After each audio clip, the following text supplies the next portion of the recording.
Bom dia, pessoal. Bom dia. Cadê o resto do povo? Vocês estavam em aula agora? Sim. Sim.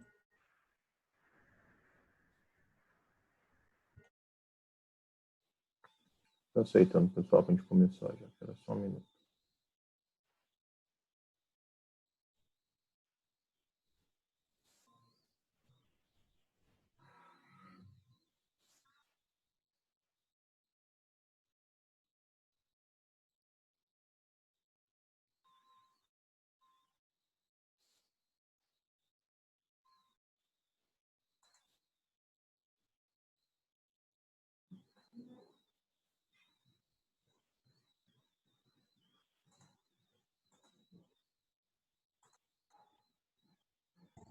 Bom dia, professor. Bom dia. Estou acabando de aceitar o resto do pessoal para entrar para a gente começar.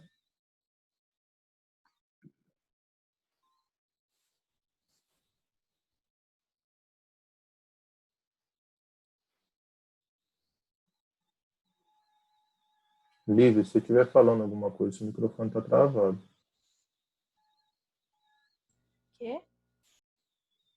A Lívia, se ela estiver falando alguma coisa que apareceu para mim que você estava falando, Lívia, seu microfone está travado.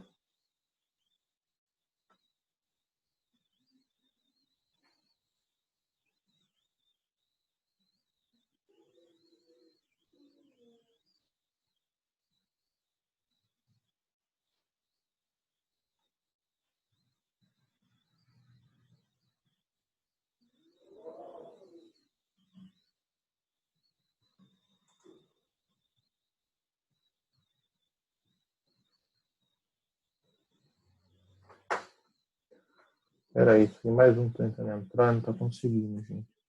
Espera aí, deixa eu iniciar que eu consigo.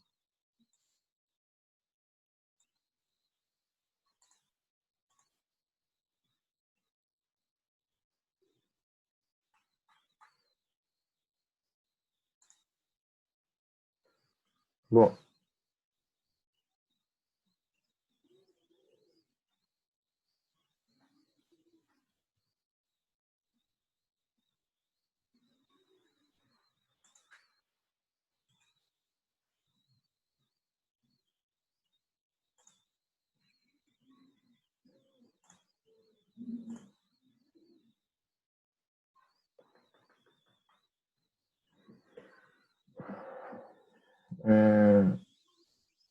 pessoal, vocês estão falando aqui de Armando, mas eu nem aceitei, ele não está aqui.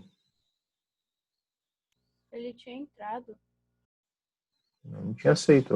Deve ter sido um erro do Zoom, eu não tinha aceito a entrada dele. Nem apareceu ele para mim aqui. Se apareceu para vocês, não deve estar aí também mais.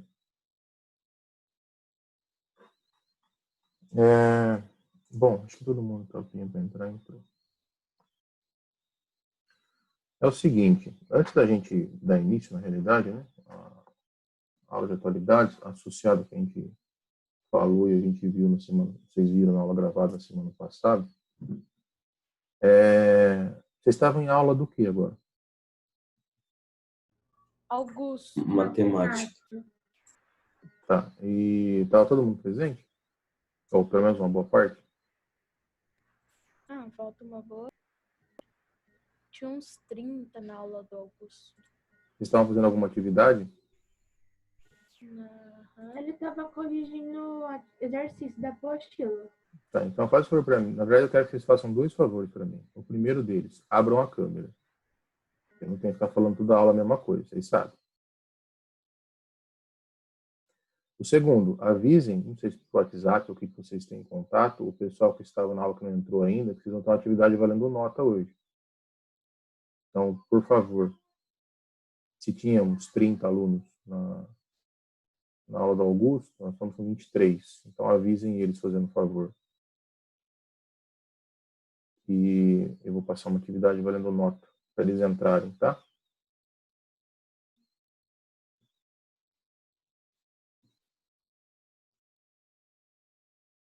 Avisaram?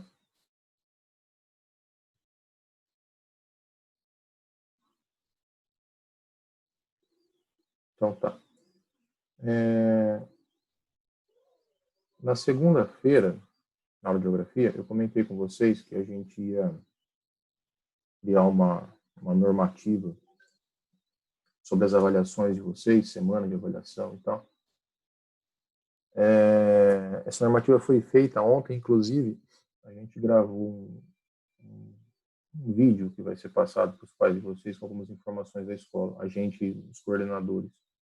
E aí a gente vai, depois de enviar esse vídeo, esse informativo, definir a semana de avaliação para vocês, tá?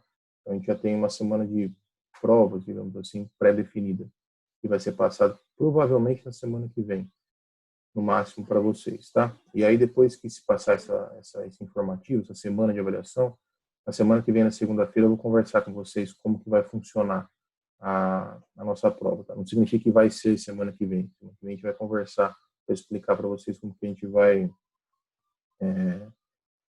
proceder com a avaliação data e como que vai ser para ser feito, tá bom?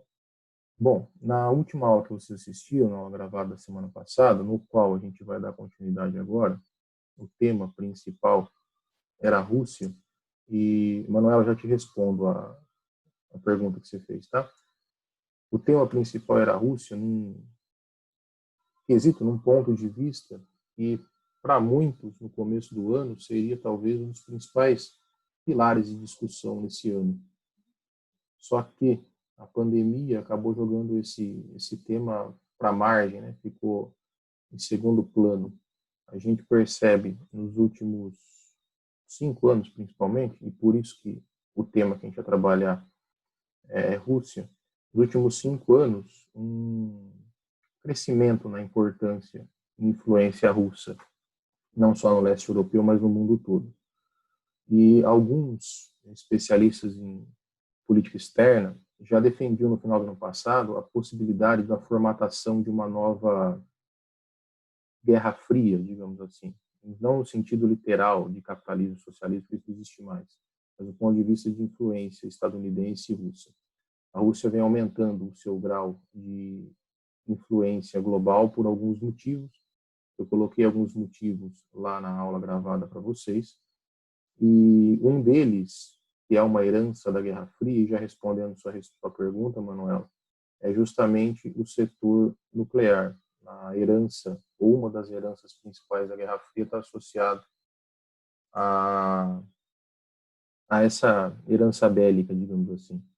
A Rússia é o país com o maior arsenal nuclear do planeta, arsenal nuclear bélico, de armas nucleares, tá?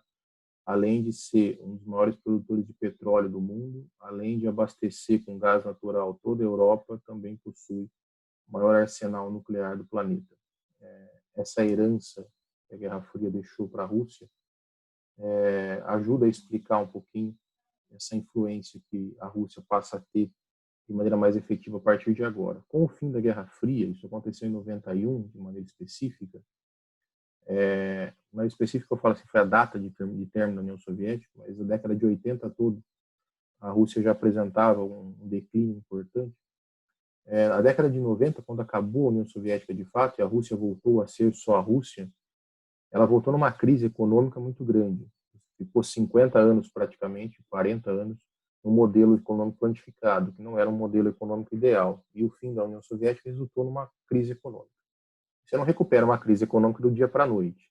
Só que nesses 30 anos de fim da Guerra Fria, hoje a Rússia já apresenta, após 30 anos da União Soviética, um fortalecimento, uma reestruturação econômica que não tinha na exata ocasião do fim da Guerra Fria. Então, hoje, a Rússia apresenta uma estabilidade econômica importante e um papel estratégico geopolítico no que diz respeito à posse do petróleo, ao abastecimento que a Europa necessita da Rússia para se manter economicamente e principalmente pela essa herança militar nuclear que vem da Guerra Fria. Então, a Rússia, que já polarizava com os Estados Unidos durante a Guerra Fria, ela entrou em declínio devido a uma crise econômica grave no pós-Guerra Fria.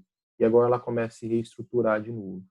A gente já está falando do país que é o mais extenso territorialmente, o maior país do mundo, que abastece o segundo principal centro econômico do planeta, que é a União Europeia. Se amanhã o Vladimir Putin, que é o primeiro-ministro da Rússia, resolver parar de vender gás natural para a Europa fale. A única fonte de gás natural que a Europa ocidental tem vem da Rússia. Então, essa importância estratégica que a Rússia tem ainda mantém um certo grau de respeito dos outros demais países, sobretudo dos Estados Unidos, que diz respeito à Rússia. Acho que eu dei o exemplo no vídeo para vocês. Você vai ver os Estados Unidos, independentemente de governo que está tocando o país, o atual, o Donald Trump, que é mais incisivo em algumas coisas, mas independentemente do governo, você vai ver os Estados Unidos questionando, por exemplo, o programa nuclear do Irã. Você vai ver os Estados Unidos questionando o programa nuclear da Coreia do Norte. Você vai ver os Estados Unidos questionando o programa nuclear de algum país do Oriente Médio. Mas, em hipótese nenhuma, você vai ver ele questionando o programa nuclear da Rússia.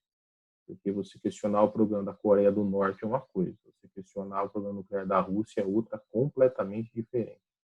Então, esse respeito mútuo à Rússia é uma herança importante desse momento, digamos assim, que imediatamente sucedeu a Guerra Fria. Agora a Rússia está se levantando economicamente, é por isso que a gente tem que pensar nela como sendo uma estratégia. Tá?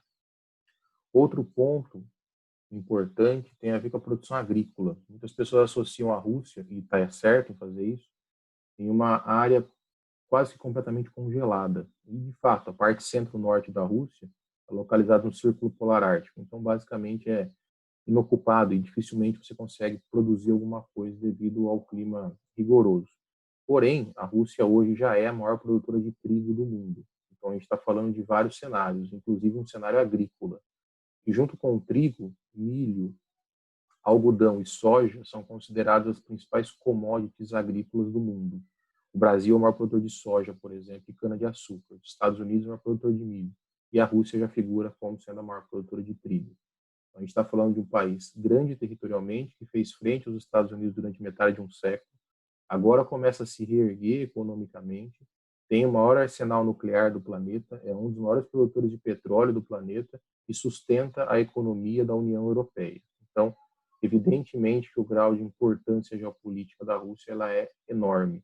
E a gente já consegue enxergar uma nova rivalidade se acendendo, digamos assim, entre Estados Unidos e Rússia, muito vinculado à presença dos dois responsáveis por esses países, tanto Donald Trump quanto Vladimir Putin. Eles são mais incisivos do que eram outros presidentes ou primeiros-ministros. Tá?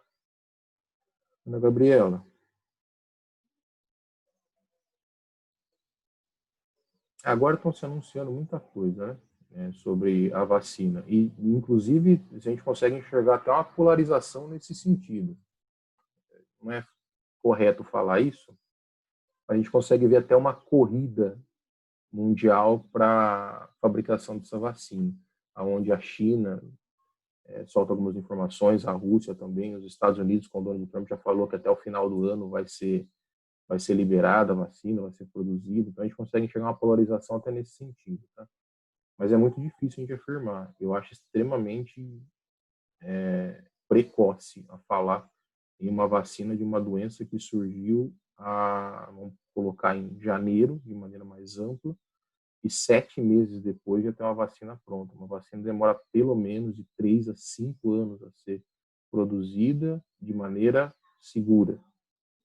Acelerando o processo, a gente consegue reduzir esse tempo, evidentemente, né? Mas eu acho muito, não sou médico, mas eu acho muito difícil em 7 meses você passar por todas as fases de testagem, todas elas, em animais, em seres humanos, etc., e chegar a um resultado confiável.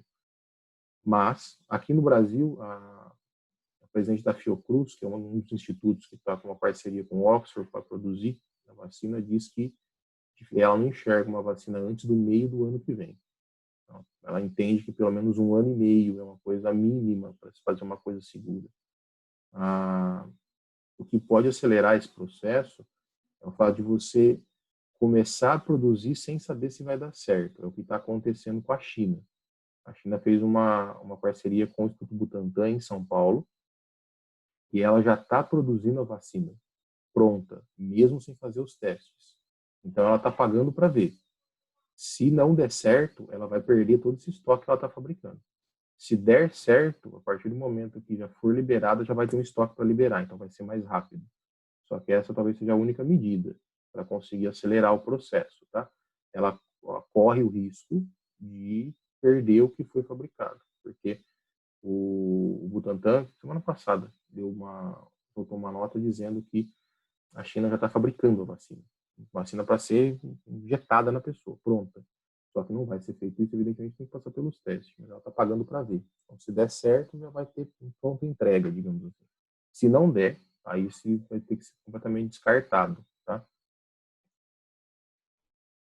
Não tem como a gente afirmar isso, Juliana, porque é tudo muito novo, mas não seria não seria anormal que ela fosse incluída nas vacinas obrigatórias normais, como sarampo, febre amarela, paralisia infantil, essas coisas que fazem parte da caderneta de vacinação brasileira, que eles têm várias. Não seria estranho, tá? A gente, se isso acontecer, se for seguro, etc., e isso se torne uma obrigação da carteira de vacina, como tem outras doenças. É tudo muito novo ainda, tá? Manuela, o caso da Chechênia, na verdade, eu coloquei ele porque ele é o mais antigo, mas nós temos inúmeros conflitos derivados do pós-Guerra Fria, principalmente. O caso da Chechênia é pelo fato de anteceder até a Guerra Fria. Os chechenos, que é um grupo étnico daquela região, já tenta a independência das amarras do governo russo, digamos assim, há muito tempo. Então é o mais antigo.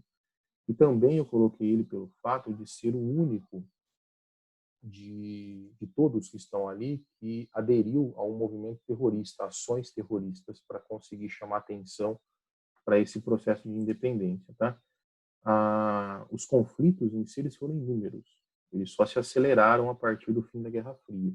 Então não existiu um conflito. Se a gente for retomar lá no período czarista, até antes da Revolução Russa, a gente já vê ações do Império Russo reprimindo manifestações na Chechênia. Então não existe existem alguns conflitos. O mais recente se acelerou a partir de 2010, porque em 2010 a cidade de Moscou, que é a capital da Rússia, sofreu um ataque terrorista no metrô promovido por um grupo terrorista checheno. A partir daí houve uma represália do governo russo também e as coisas esquentaram um pouco, mas foi a grande ação, digamos assim, militar violenta que aconteceu naquela região, tá? Mas foram inúmeros casos. Quando vocês estudarem Guerra Fria em História, no ano que vem, vocês vão estudar especificamente alguns conflitos que aconteceram nas expansões soviéticas. Então, não foi só ali. A gente tem casos, por exemplo, de massacres na Hungria, na Polônia, na Tchecoslováquia, massacres de fato de civis promovidos pelo Exército Vermelho durante a expansão do socialismo soviético no leste europeu. Então, tem vários casos. A Chechênia eu coloquei muito mais a título de curiosidade no ponto de ser o mais antigo e ter atos terroristas vinculados a ela. Tá? Então, esse é o quesito. O que mostra que a Rússia possui uma força, um aparato militar significativo para aquela região. Tá? É um outro aspecto importante dessa geopolítica russa atualmente. Tá bom? Bom, alguma questão mais que alguém queira fazer? Alguma pergunta, alguma coisa? Tá. A gente vai fazer uma atividade agora, nesse momento ao vivo, vocês vão me enviar nesse momento ao vivo também. Eu acho que não tinha que falar isso para vocês, não me lembro. Como a gente não está nessa maneira remota, distante, eu vou incorporar as notas de atualidades na geografia. Eu vou, como se fosse um acréscimo, tá? Para o conteúdo de geografia, o que vocês estão fazendo nas aulas de atualidade. Então, eu vou colocar esse peso. Eu só não sei ainda em que lugar que eu vou colocar essa nota. Se eu vou compor uma possível nota baixa de uma prova, ou se eu vou compor uma média no final, ou se vai ser tipo uma nota de tarefa ou algo assim. Ainda não sei onde eu vou encaixar essa nota. Mas eu vou incorporar ela na nota de geografia, tá? Para a gente aumentar, inclusive, as atividades que a gente tem para fechar as médias de vocês do segundo bimestre, tá? Vai ser o mesmo raciocínio, Ana, a mesma lógica das outras que vocês fizeram, da plataforma que vocês enviam, tá? Não vai mudar nada, vai ser o mesmo quesito. A única coisa que vocês vão fazer desta vez, porque vai ficar mais fácil e talvez até mais rápido para vocês enviarem, vai ser por foto. Acho que é mais fácil, porque as perguntas são muito simples. Acho que vai dar mais trabalho para vocês anexarem na plataforma transformando em PDF. Tá? Então, eu vou explicar daqui a pouco como é que a gente vai fazer. Mas o ponto importante é que vocês terão um acréscimo na média de vocês ou na composição dela, tá? Para a aula de geografia.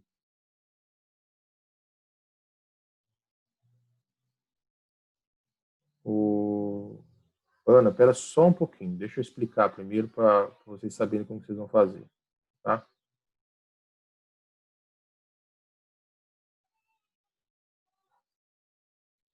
A princípio, a gente pensou em manter o simulado, mas a gente não sabe ainda, viu, Mariana? Porque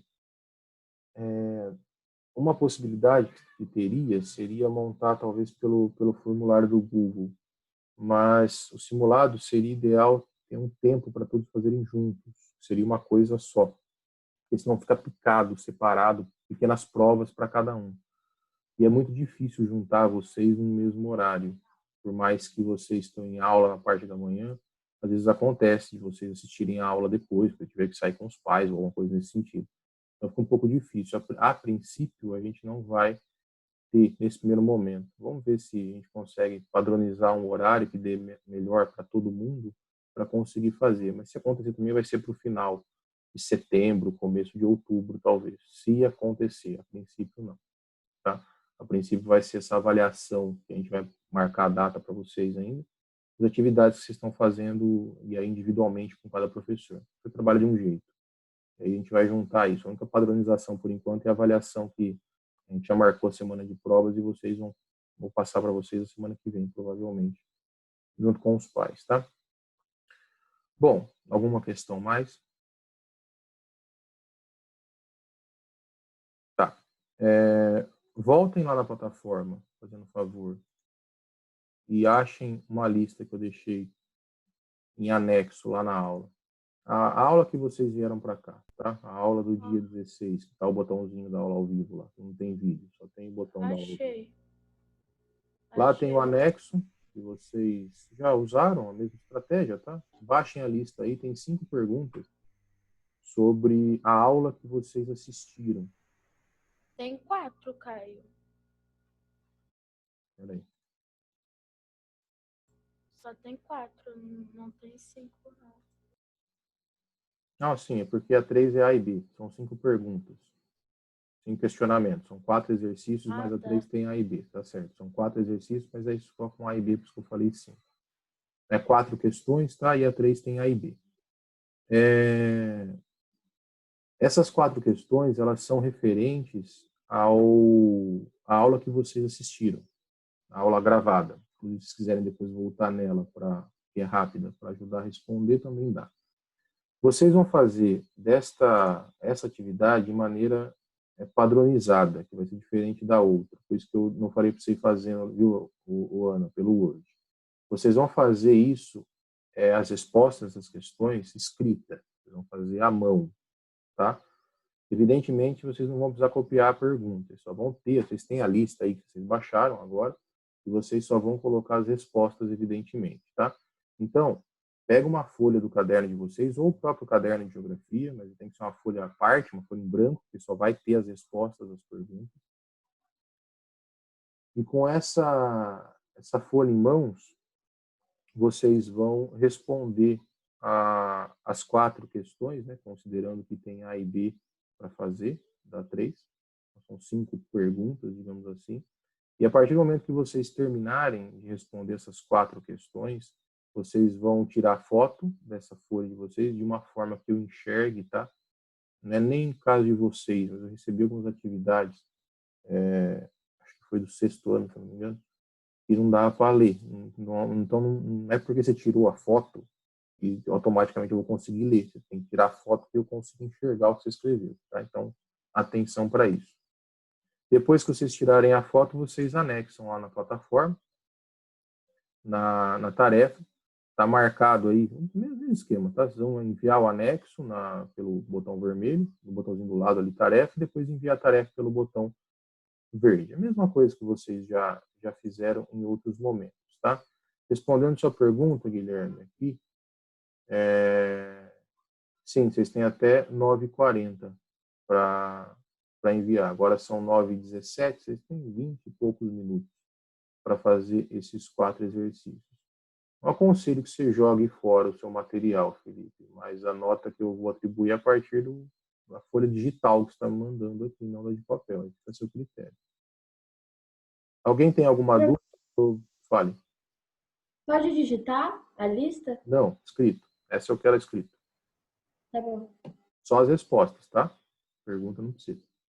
E não precisa pôr nome também. Vamos enviar pela plataforma, já vai aparecer com o nome de vocês. Alguma outra dúvida?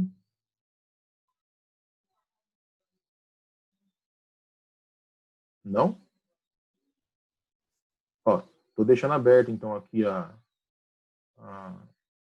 câmera ou o microfone, qualquer coisa vocês chamam, manda um chat aqui ou pergunta, qualquer dúvida que vocês tiverem, tá? Não, Danilo, você vai me enviar pela plataforma.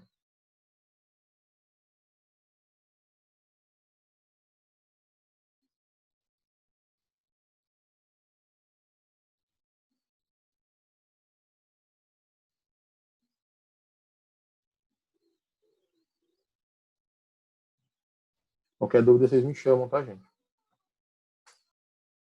As 4 questões é basicamente referente à aula que vocês assistiram. Está disponível lá gravado também. É uma boa ajuda. Quem acabou de assistir, antes de entrar aqui, talvez eu tenha até algumas respostas em mente. E assim que vocês forem terminando, me avisa que vocês enviaram, porque eu já dou a devolutiva se chegou ou não, tá?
Professor, Pois não.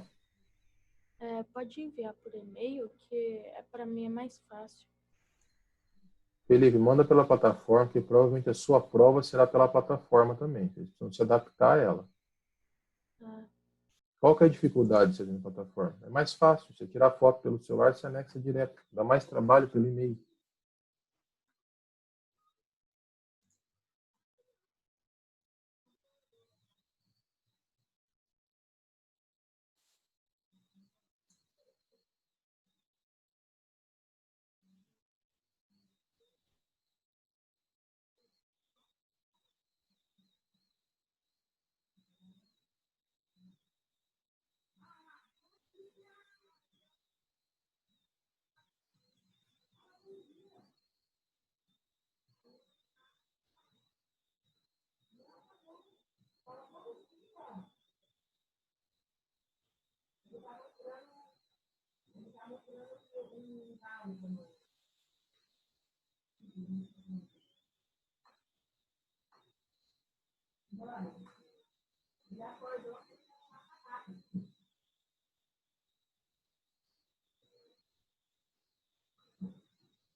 Ô, Guilherme, se você tirar a foto e entrar na plataforma pelo seu celular, você consegue anexar, apertando no botão enviar anexo, direto do seu celular, não precisa passar pelo computador.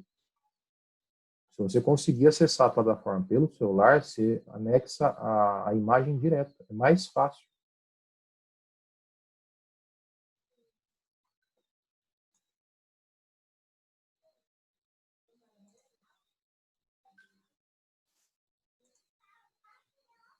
Tenta fazer assim, viu, Guilherme? Porque vai ficar mais fácil mesmo. Você tira a foto e já anexa na plataforma. É igual você tirar a foto e enviar para o WhatsApp ou alguma coisa assim. Você tira a foto, clica para anexar, acha o arquivo e envia. É mais fácil ainda.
Professor, eu acabei de enviar.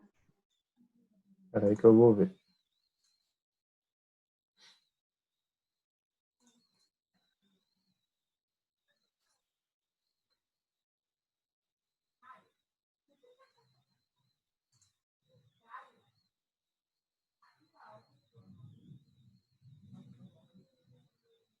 Espera aí que tá abrindo, mano.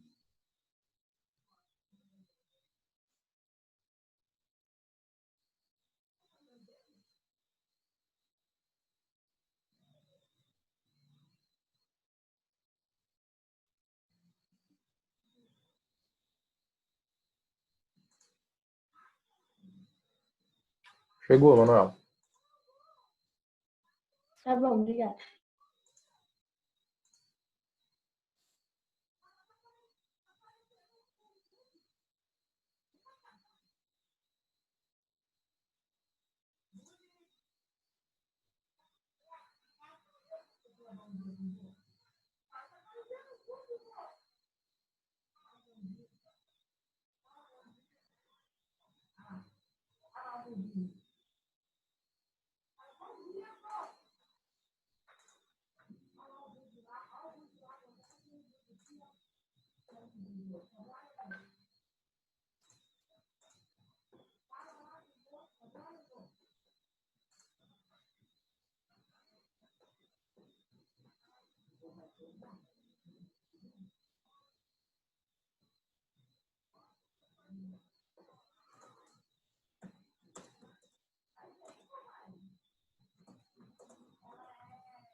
Dando certo aí, gente? Sim.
Pessoal, eu vou encerrar, que a gente tem 1 minuto. A gente volta, tá? Para vocês me avisarem que vocês mandaram para eu conferir.